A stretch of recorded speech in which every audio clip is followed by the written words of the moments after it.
it's also new, right? And I think everyone right now needs someone to reach out to them. When I think about the kids who are the most impacted by this, I'm thinking of the students who have less resources, where school was a safe place for them and kind of an escape. Those are the kids that are really on my mind right now.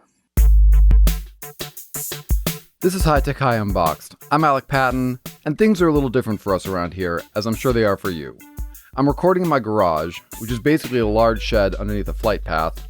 High Tech High is closed, and like everyone, we're trying to figure out how to show up for our students when the entire state is on lockdown. So I talked to the person whose voice you just heard, Kat Magalnicki, who's school psychologist for High Tech High's 3 newest schools. That's High Tech Elementary Mesa, High Tech Middle Mesa, and High Tech High Mesa. So this episode is our second pro session, where I sit down with an expert and go deep on one of the hundreds of skills that go into being a teacher. And, obvious caveat, there are no experts on how to be a teacher in a pandemic, so I'm slightly hesitant to even use the phrase pro session. But that doesn't mean I'm not going to play the pro session theme music. This episode is all about showing up, for our students and for ourselves.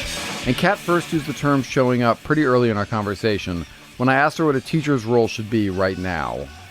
What is the role of an educator? I think it's showing up, just showing up for our kids and letting them know, like, hey, we're still here and we're still okay.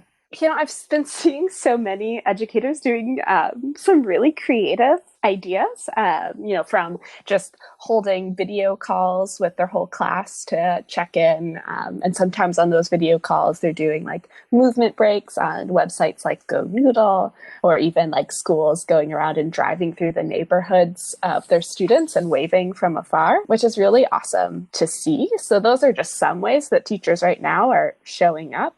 I think in other ways that we're showing up to is just holding a safe space for our kids, and letting them be able to know that there's a place and there's someone reliable each day or each week, whatever it might be, where they just know, like, okay, there is this consistent person. And really, I think the best acronym I've heard for this is PEACE. So giving them our peace, spelling it PEACE. The PEACE acronym comes from a book that Dan Siegel and Tina Payne Bryson co-wrote called The Power of Showing Up: How Parental Presence Shapes Who Our Kids Become and How Their Brains Get Wired. The P stands for presence, the first E is engagement, the A is affection, the C is calm, and the final E is empathy. Let's start at the top with presence. Specifically, how to be present for students when you can't actually be present. When you are present with a student, you are using eye contact, right? And showing that you care, but you also want to approach it and remain calm when you're talking with them. I know, calm isn't supposed to show up for another 3 letters, but this is an important point, especially right now. Because it's important to remember that students and children and adolescents, they really look towards adults when they're unsure about how they feel, right? So we have to bring our presence and be aware of like what we're communicating with our presence, even our nonverbals. So remaining calm is really key to them. Let them talk about how they're feeling and provide that safe space so they just can say what's on their minds. And it's hard to be fully present for someone when you're talking online, because there's a lot going on in our homes and in our heads. I think all of us are struggling with the time piece, right? Because we're feeling like there are so many things happening and our minds also feel just so busy amongst all of this. But really, as we transition potentially to distance learning, we're going to have that like time in the day where we'll be working as educators, right? And being able to say like, at this time, this is when it's open for conversation, or if someone needs like an extra video chat or an extra email, maybe that's how you're outletting, this is the time that I'm going to be doing it. So being able to have that line of, okay, from 1 to 2, I'm going to be sending an email out to all the students that I know need that extra little bit of love this week. Or maybe I'm going to each day just video chat with one of my students specifically to just engage in a conversation with them, or however that might look, depending on what your school is using. And there's another element to presence. As much as none of us wants to think about this, there's a chance that we'll get sick, and at least for a while, we won't be able to show up for the kids who are depending on us.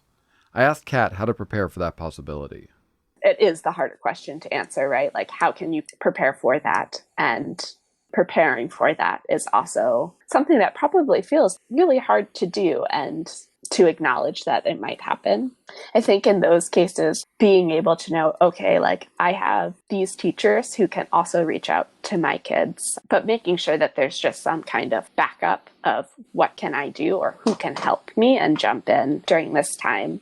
And I also think, like so many people, if another teacher got sick, everyone's got each other's back at this point. And we're really feeling the sense of community and how can we help each other out through navigating all of these different aspects of education now. Okay, that's real, and we need to think about it. But let's move on to the first E in peace, engagement. For Kat, this starts with validating the way that a student is feeling, whatever that may be.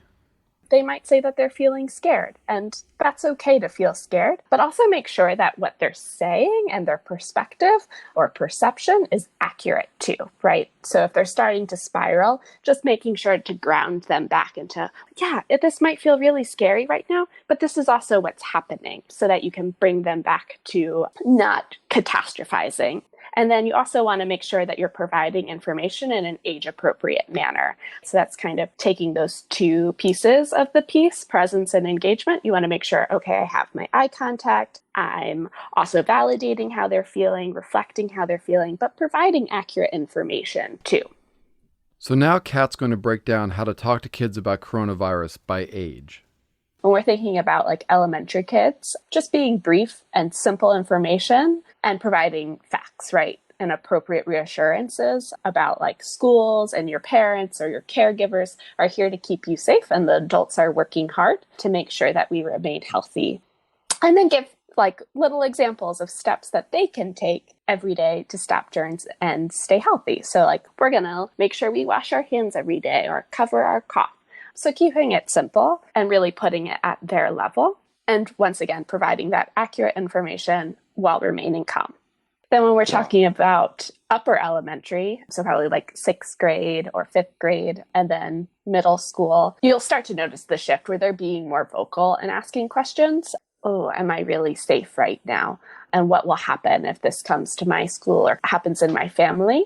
So they need more assistance of separating reality versus building something up in their minds. And then also from rumors, because they're going to start hearing some rumors as well. So being able to discuss more in depth, but also keeping that accurate information and keeping them grounded and keeping yourself grounded while you're having these conversations. Because as we start to have more developed and mature conversations about this, I think we start to see some teachers also amping themselves up, and not just teachers, parents as well, caregivers, anyone who's having these conversations. So it's important for yourself and for these kids to stay calm while you're having these conversations. And then as we transition into high school, we're going to see more in depth. So just provide the honest, accurate, and factual information, and also like giving them the knowledge of how they can keep the control within themselves. And maybe even starting to talk about like the self-care things that they need as well. And I do notice like a lot of people asking about having those honest and accurate conversations, and the fear of, oh no, what if I do provide misinformation by accident? And that happens. That happens to all of us on any given topic. And then you can go back and have a conversation about like, oh, you know what? Something that we were talking about yesterday, it actually turns out that that wasn't true. And, I'm sorry that that happened. And you can have a whole conversation about that, right? And the information is changing all of the time. So it's okay that mistakes happen. I think the important part is not intentionally lying to protect students. So you want to make sure that you're providing the accurate information that you do know versus saying, oh, no kids can get sick from this, right? Well, that's not accurate. And we know that's not accurate. And if we're just trying to protect our students by lying to them, that actually can do more harm than good in the sense of building a relationship. This is probably more obvious when we think about adults than when we think about kids, but honesty is at the heart of any meaningful human relationship. But though honesty is necessary, it is not sufficient. That's why next up in the PEACE acronym is A, for affection. I think that's emphasizing like showing up for your kids and letting them know that you care. And I think even just showing up sends that message in a huge way. And now it's time to return to probably the toughest one of these to maintain right now: calm. They are looking towards us about how to react and how big of a deal is this. So that's where like the factual information comes in, but then remaining calm. And now you're asking, but I'm feeling kind of freaked out. And how do I control those feelings as well? We'll come back to that question in a minute. But first, we're going to finish the acronym with the final E, empathy. That's really validating how they're feeling and like acknowledging, yeah, I think a lot of people right now are feeling this way. What are things that we can do to support one another? What are things that I can do to support you right now? And I've been seeing some teachers do that as well, where they're asking students, what do you need today? What do you need this week? And finding ways to try and incorporate that as much as possible. And folks, those questions don't just apply to your students. They apply to you as well. This brings us back to that question of how we can feel calm within ourselves. And this is what we're going to end on, because it's really important. Honestly, I think the approach to kids with that PEACE acronym is just as important to approach with ourselves. So like being able to give yourself the time and the presence and showing up for yourself. So engaging in that self-care and doing what helps you get through these times, showing yourself affection, and acknowledging like, okay, I need this time. I need that connection with others. And then also you're calm, right? So doing things that help you remain calm, whether that's like deep breathing, right? And then also showing yourself some empathy and acknowledging the feelings that you're having and validating them. High Tech High Unboxed is written and edited by me, Alec Patton. Our theme music is by Brother Herschel, and our special Pro Session theme music is by Temple Dogs. The best way to learn more about the PEACE acronym is to read The Power of Showing Up by Dan Siegel and Tina Payne Bryson.